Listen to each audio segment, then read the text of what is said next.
Now look at Part 1. Part 1. Listen to the news report about a robbery and then complete the notes from the detective's notebook. First, you have some time to look at questions 1 to 6.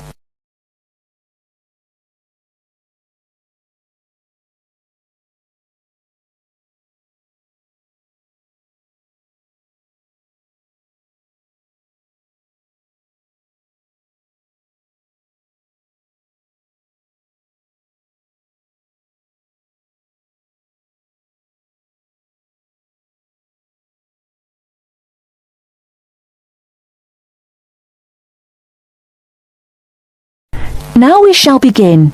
You should answer the questions as you listen, because you will not hear the recording a second time. Listen carefully and answer questions 1 to 6. There has been an armed robbery this morning at the Halifax Building Society's branch in Edward Street.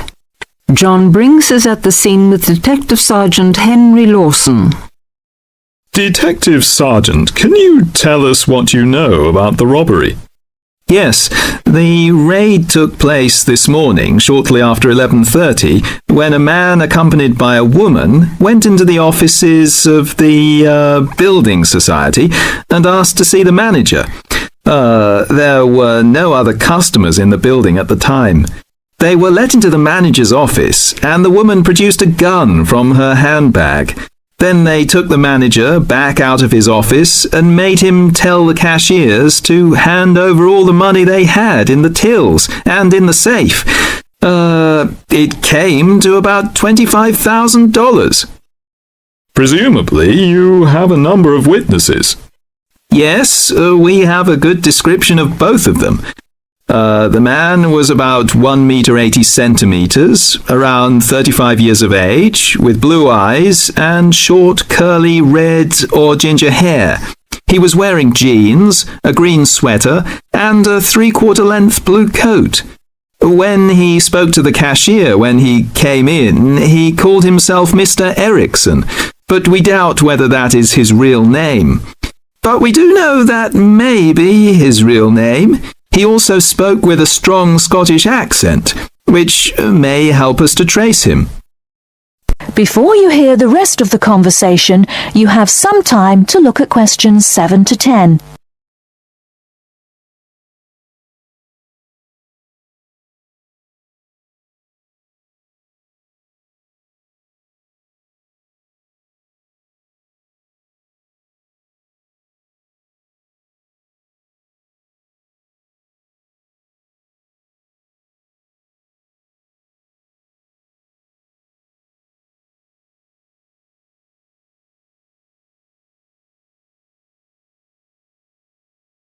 Now listen and answer questions 7 to 10. And what about the woman? Now, she is in her early 20s, slim and quite tall, about 1 meter 70 centimeters. She was wearing a long white raincoat, which was quite loose-fitting, and which she didn't take off. She had a beige handbag, which they used to hide the gun in. She's got straight, shoulder-length blonde hair, blue eyes, and like the man, has a noticeable accent. Do you have any other information?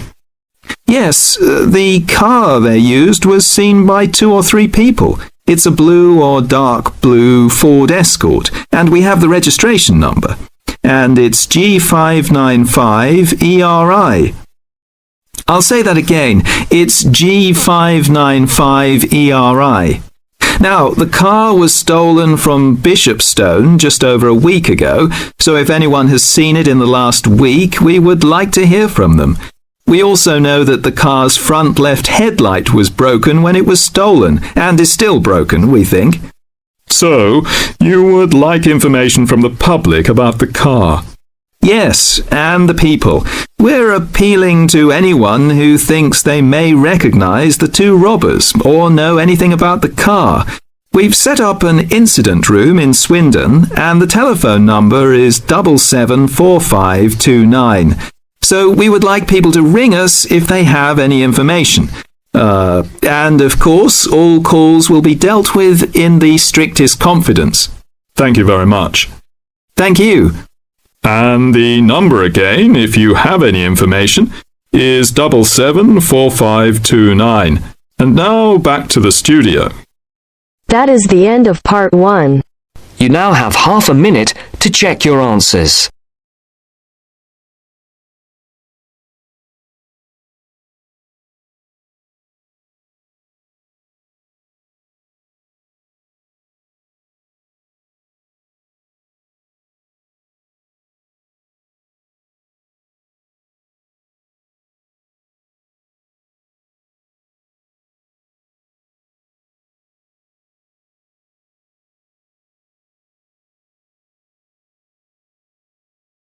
Now turns to part 2. Part 2. You have just arrived at the student hostel where you will live during the term. The manager is explaining the rules and another student is asking questions. First, you have some time to look at questions 11 to 16.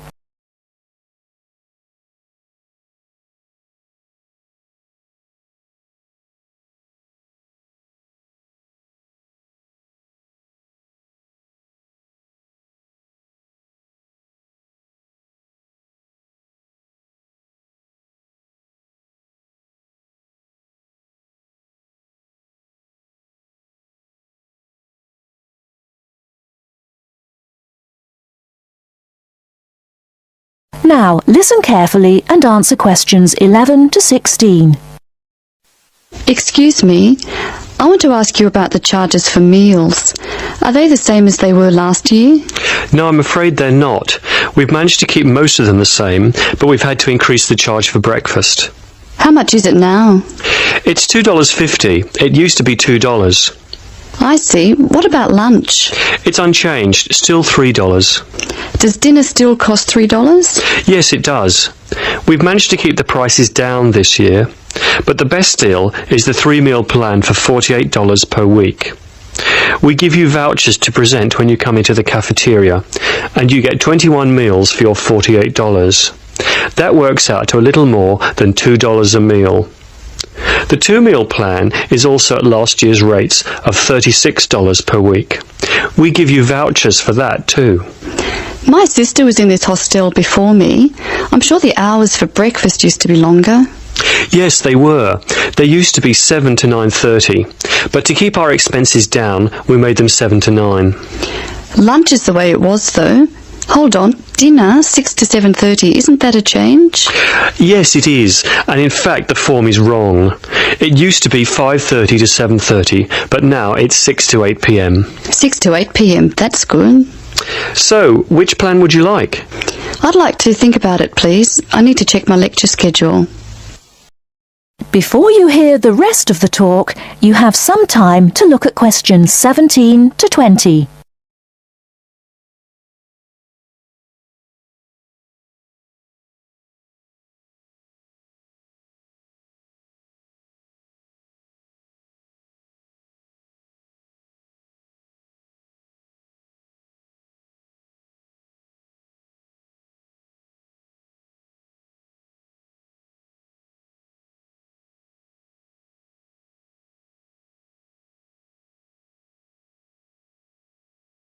Now listen and answer questions 17 to 20. Can you tell me how to get to my room, please? Of course. You're in the new wing, which is very freshly painted and pleasant. But I'm afraid you're going to have to go to a couple of other offices before you can have the key. You're in the admissions office now. Leave this office and turn right and go to the end of the hall. The last office is the fees office, where you can pay the balance of your room deposit. They'll give you a receipt. Okay. After you've been to the fees office, come back past admissions. You'll see a very large room at the northwestern corner of the building. You can't miss it. That's the student lounge, and if you go in there, you can meet some of the other students and see who'll have a room near you. That's good. Can I get a cup of coffee there? Yes, there's a vending machine in the corner. Then go to the key room, which is opposite the lift and next to the library. Show them your receipt, and you can pick up your key there. My luggage was sent on ahead. Do you know where I should collect it? The box room is next to the women's toilet. You'll have to get the key from the key room. Thank you. That is the end of part 2. You now have half a minute to check your answers.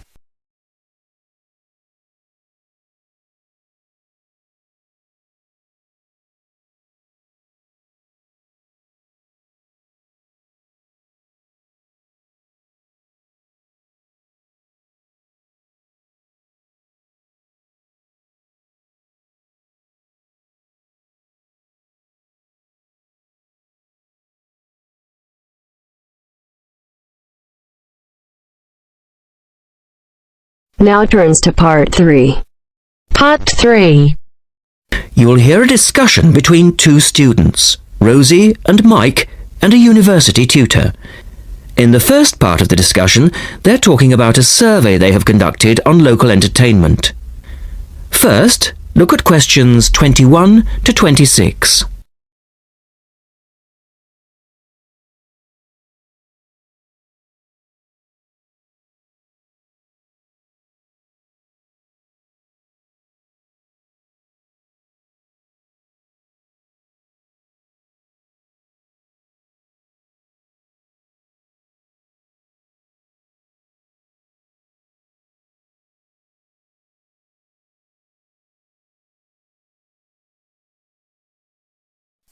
Now listen to the first part of the discussion and answer questions 21 to 26.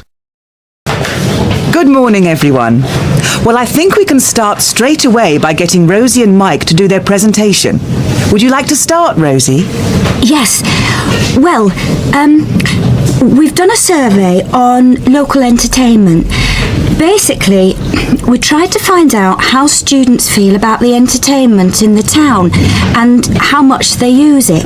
Yes, so we've called our project Out and About. Yes, that's a good title, Out and About. We wanted to find out how well students use the entertainment facilities in town, whether they get to see the latest plays, films, that kind of thing. Now, we have our own facilities on campus, of course. Oh, yes. We deliberately omitted those as we really wanted to examine outside entertainment in the town as opposed to on the university campus. Actually, there were a lot of areas to choose from, but in the end, we limited ourselves to looking at 3 general categories: cinema, theatre and music. Right. OK, well, first of all, cinema. In the town, there are 3 main places where you can see films. There's the new multi-screen cinema complex, the old park cinema and a late-night Odeon.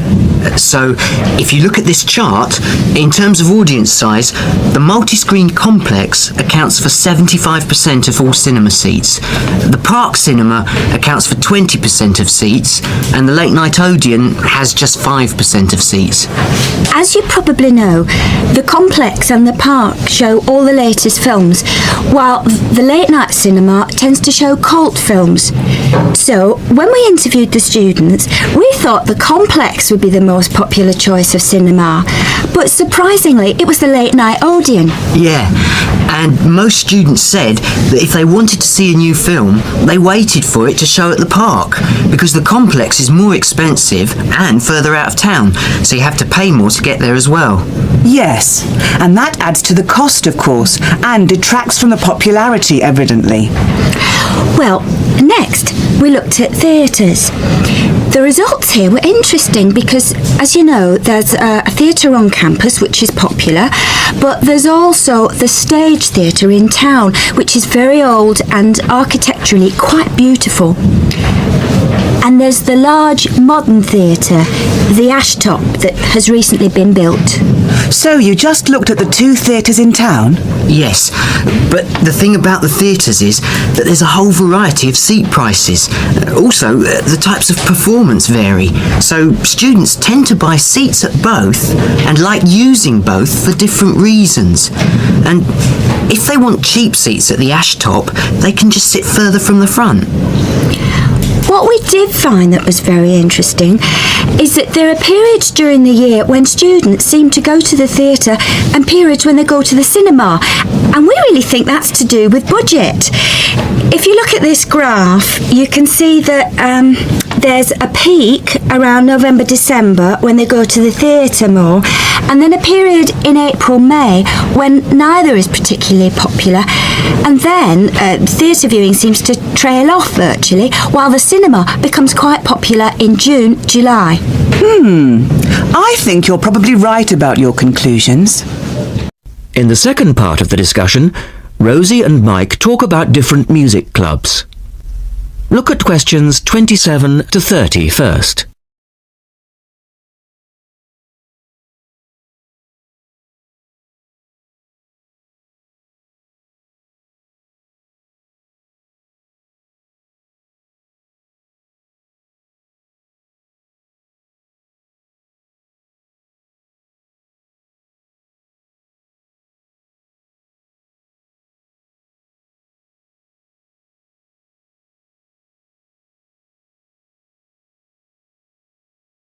Listen carefully and answer questions 27 to 30.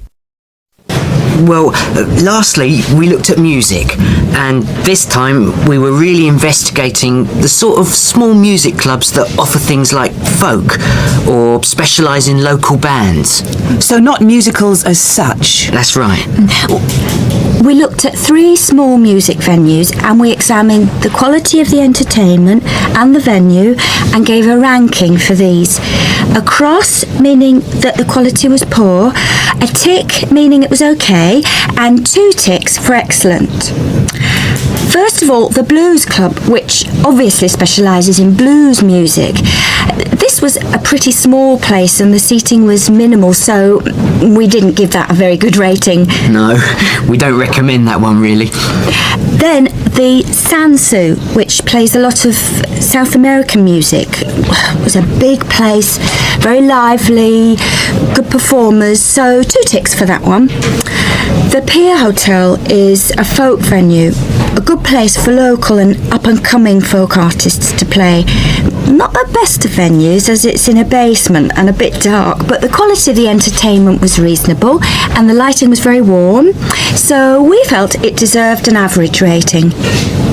Now finally, there's the Bald Rock Cafe, which features big rock bands and is pretty popular with students, and we enjoyed ourselves there as well, so top marks for that one. And then, did you get any information from the students as to which of the clubs they preferred? That is the end of part 3. You now have half a minute to check your answers.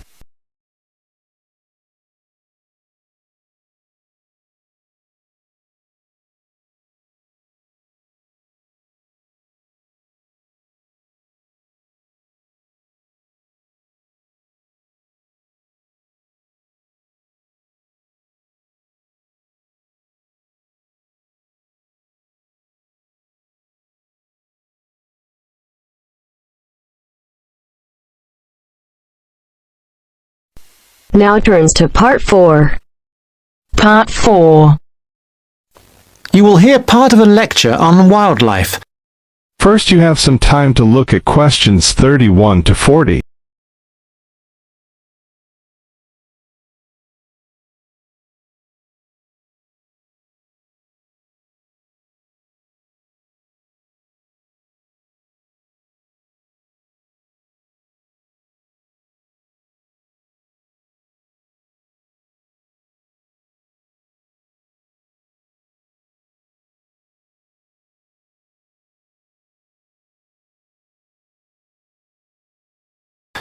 Listen carefully and answer questions 31 to 40. Thousands of exotic plants and animals have been introduced into the British Isles over thousands of years. These newcomers compete with native species for resources and can also cause major changes in the wildlife and in the habitats of our countryside. The problem is not just British, of course, but global, and it has been going on for centuries. One good example of this I'd like to mention today is the European starling. The starling to us in the UK is a fairly ordinary little bird, about 12 inches long. In flight, it appears to be black or grey with tiny white spots, so it's a very ordinary-looking, almost dirty-looking bird. It nests in trees and buildings and can be found in the country and in towns. It travels in large flocks, leaving the nests in the morning and returning in the early evening. It feeds on insects and fruit. Its native range includes the British Isles and Finland, but it is also found in most of Europe and parts of Asia and Africa. In the British Isles and Finland, however, it has suffered a huge decline, and in these countries there is an effort to conserve the species.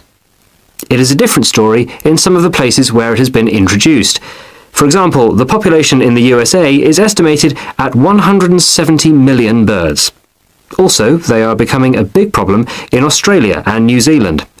Starlings, as I have said, nest in trees, and it has been found that they are more aggressive than native species, native that is to Australia and New Zealand, when they are looking for nesting places. They therefore compete with native species for nests, and also they drive those species away from nests. So, this nest-building activity causes harm to native species, but also they are a nuisance to humans. They gather in large flocks of thousands of birds and feed together on commercial crops. This causes great financial damage to farmers. And they also make a mess, both in the town and the countryside. There is also the problem that starlings may carry diseases which affect both humans and other animals, although this has not been really confirmed and we are waiting for more work to be done on this. The question arises, what are we to do about foreign species which not only do damage to native species but interfere with human activity? We have three approaches in theory, but usually it is not a free choice between them. Usually we have to do the best we can and that money will allow. The best approach, of course, is prevention, and many countries have passed legislation which attempts to limit or prevent the arrival of non-native species in their countries. In particular, there are many international regulations on how and where ships may pick up and deposit water, and this is a major contribution to preventing the accidental transport of fish and organisms by ship, since accidental transport by ship is a frequent cause of fish and other creatures going from place to place. Ports also have special areas where water can be deposited, and many of them have treatment facilities to kill any foreign species that may establish themselves in their waters. For fish and organisms that live in water, these international regulations are useful, but obviously not all species can be dealt with in this way. Sometimes it is simply too late for prevention. Then we have to consider eradication or management. By management, I mean that we have to decide how best to live with the new creatures and how to keep their numbers down. However, this becomes not only a scientific question, it can be a matter of choice what population level of an invasive species we want to maintain. This choice involves costs. There is the cost of living with the species, and there is the cost of managing the species over time, and species management is usually a long-term business without any foreseeable end. However, there is not just the economic aspect to this question. We can also consider the ethical point. How should we treat animals which we have, sometimes deliberately, introduced into the environment? Is it permissible just to exterminate a number of them convenient to ourselves? The most important decision has to be made in the political forum, whatever considerations go into the making of that decision. These questions are relevant also to the approach of eradication, which is another option, but which does not have an encouraging history. Many attempts have been made to eradicate introduced species. That is the end of part 4. You now have half a minute to check your answers.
Go ahead, give it to me.